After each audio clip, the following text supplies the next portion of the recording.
ఈరోజు ఉదయం మారేడుమిల్లి అటవీ ప్రాంతంలో టైగర్ జోన్‌కి దగ్గరలో అయితే ఎన్‌కౌంటర్ జరిగింది. ఆ ఎన్‌కౌంటర్‌లో 6గురు మృతి చెందారు. అందులో మావోయిస్టు దళనాయకుడిగా వ్యవహరిస్తున్న హిడ్మా కూడా ఉన్నారు. అయితే దీనికి సంబంధించిన వివరాలు తెలియజేసేందుకు డీజీ మహేష్ చంద్ర మనతో ఉన్నారు. మాట్లాడే ప్రయత్నం చేద్దాం. సార్ చెప్పండి అసలు ఎన్‌కౌంటర్ ఎలా జరిగింది? ఏ సమయంలో జరిగింది? ఈరోజు మార్నింగ్ అరౌండ్ 6:30, 6:40 ఆ టైంలో స్టార్ట్ అయింది. Almost half an hour firing నడిచింది. యాక్చువల్లీ కంటిన్యూయస్‌లీ కొన్ని రోజుల నుంచి ఇన్ఫర్మేషన్స్ వస్తున్నాయి. సో, నిన్న ఎస్పీ గారు, ఓఎస్డీ గారు పార్టీ లాంచ్ చేశారు. దెన్ ఈరోజు మార్నింగ్ ఎదురు కాల్పులు అయింది. దానిలో తర్వాత ఫైరింగ్ తర్వాత చూస్తే 6 మావోయిస్ట్ డెడ్ బాడీ దొరికింది. అంటే అందులో హిడ్మా ఉన్నాడనే సమాచారంతోటే ఫైర్ చేసారా? లేకపోతే పర్టిక్యులర్ ఇన్ఫర్మేషన్ అతని మీద ఉండే ఫైరింగ్ చేసారా? ఇన్ఫర్మేషన్ ఈజ్ ఏదో పెద్ద స్థాయి లీడర్స్ కూడా ఈ ఏరియాలో వచ్చారు. అండ్ ఆయన ఇక్కడే వచ్చి ఇక్కడ మూవ్‌మెంట్ స్టార్ట్ చేస్తున్నారు. సో, పర్టిక్యులర్‌లీ హిడ్మా ఉన్నారా అటువంటి లేదా. బట్ పెద్ద స్థాయి నాయకుడు ఉన్నారు. ఆయన కీలక నాయకుడు. ఆ ఇన్ఫర్మేషన్ ఉంది. దాని మీద ఆపరేషన్ లాంచ్ చేయడం జరిగింది. సో, హిడ్మా మీద ఆల్రెడీ ₹1,00,00,000 వరకు ఇప్పటికే ఇది కూడా ఉంది. అయితే దీనికి సంబంధించి ఎన్ని కేసులు ఉండొచ్చు సార్ అసలు ఆయన మీద?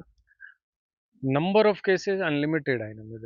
బట్ మేజర్ గ్యాస్ట్రిక్ కేసెస్ అంటే అరౌండ్ 26, 28 కేసెస్ నాకు తెలిసే వరకు ఉన్నాయి. బట్ మేబీ మల్టిపుల్ కేసెస్ ఉండవచ్చు. ఎంటైర్ మూవ్‌మెంట్‌లో he has committed lot of atrocities. He has killed lot of security forces. He has killed lot of innocent people. So, number of cases are there. అంటే హిడ్మాకి సంబంధించిన family members కూడా ఎన్‌కౌంటర్‌కి గురయ్యారని చెప్తున్నారు. వాళ్ళెవరున్నారు? హిడ్మా వారి భార్య రాజే ఉన్నారు. ఆమె కూడా చనిపోయారు దానిలో. She is also zonal committee member that battalion. Sir ఈ ప్రాంతంలో ఇది మూడో ఎన్‌కౌంటర్ అని చెప్పుకోవాలి. ఎందుకంటే గతంలో 2 జరిగాయి. ఇది మూడో ఎన్‌కౌంటర్. సో, అందరు మావోయిస్టులు ఇక్కడ షెల్టర్‌ని ఏర్పాటు చేసుకున్నారు. సో, దీని మీద ఏమన్నా ప్రత్యేకంగా చర్యలు సో, తీసుకుంటారా? దానికి మేము కంటిన్యూయస్‌గా ఇంటెలిజెన్స్ పెడుతున్నాము. Local police as well as మాకు స్పెషల్ వింగ్స్ ఉన్నాయి. కలిసి గట్టిగా చేస్తున్నాం. దానివల్ల వాళ్ళు ఎప్పుడు రావడానికి చూస్తే we are trying to neutralize them. ఫైనల్‌గా మావోయిస్టులకి ఏం చెప్తారు సార్ అసల? ఈ ఎన్‌కౌంటర్ నేపథ్యంలో ఏం చెప్పాలనుకుంటున్నారు? My request, my suggestion, government is accepting surrender. వాళ్ళు రీహాబిలిటేషన్‌కి గవర్నమెంట్ సహాయం చేస్తున్నారు. దయచేసి వచ్చేసి సరెండర్ అయిపోవాలి. Live a happy life. Enjoy a civilian good happy life. Sir encounter ముగిసినట్టేనా? ఇంకా కూంబింగ్ జరుగుతుందని చెప్తున్నారు. ఇంకా నడుస్తున్నాయి. మార్నింగ్ కాల్పులు ఆగిన తర్వాత మామూలు మాట్లాడితే మళ్ళీ మాట్లాడితే కంటిన్యూయస్‌గా కొంతమంది పారిపోయారు డిఫరెంట్ డైరెక్షన్స్‌లో. So, we have send another parties and operations is going on. So, sir let's. ఇప్పుడు బోర్డర్‌కి సంబంధించి ఇటు పక్కన ఛత్తీస్‌గఢ్ కావచ్చు, ఒక పక్కన మనకి చూసుకున్నట్లయితే ఈ ఛత్తీస్‌గఢ్, ఆంధ్ర బోర్డర్ కావచ్చు, ఒడిస్సాకి బోర్డర్ కావచ్చు. సో, ఈ బోర్డర్ ఏరియా ఉండడం వల్లే ఇదంతా ఇక్కడ ఎక్కువగా కార్యకలాపాలు జరుగుతున్నాయి అనుకోవచ్చా? బోర్డర్ ఏరియా కూడా ఉన్నాయి. తర్వాత అడవి ఏరియా కూడా ఉంది. ఫారెస్ట్ ఈజ్ థిక్ ఫారెస్ట్ ఉన్నాయి. సో, పాపులేషన్ తక్కువ ఉన్నాయి. సో, వాళ్ళకు షెల్టర్ జోన్ ఈజీగా అనుకోని ఇక్కడ రావడానికి చూస్తారు.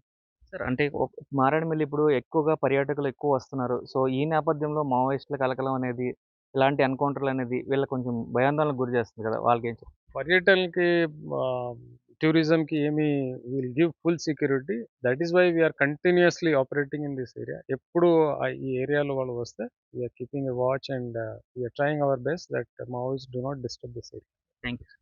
ఇది చూసుకున్నట్లయితే ఏదైతే మావోయిస్టుల ఎన్‌కౌంటర్‌కి సంబంధించి ఖచ్చితమైన ఇన్ఫర్మేషన్ ఉంది. 15 రోజుల నుంచి కూడా అబ్జర్వ్ చేసి క్లియర్‌గా అయితే ఫైర్ చేశామంటూ కూడా చెప్తున్న పరిస్థితి కనిపిస్తుంది. ఈ నేపథ్యంలో మావోయిస్టులు పోలీసులకి లొంగిపోవాలంటూ కూడా ప్రభుత్వం వారికి పునరావాసకంగా అయితే కల్పిస్తుందంటూ కూడా చెప్తున్న పరిస్థితులు కనిపిస్తున్నాయి. ఏదేమైనప్పటికీ కూడా ఇలాంటి మావోయిస్టు కార్యకలాపాలను ఎట్టి పరిస్థితుల్లో ఉపేక్షించం. వీరిపై ఉక్కుపాదం మోపుతాం. అదేవిధంగా మారేడుమిల్లి పర్యాటక ప్రాంతంగా అభివృద్ధి చెందుతుంది కాబట్టి వచ్చే పర్యాటకులకి పూర్తి స్థాయి సెక్యూరిటీ అందిస్తామంటూ కూడా డీజే మహేష్ చెప్తున్న పరిస్థితి కనిపిస్తుంది.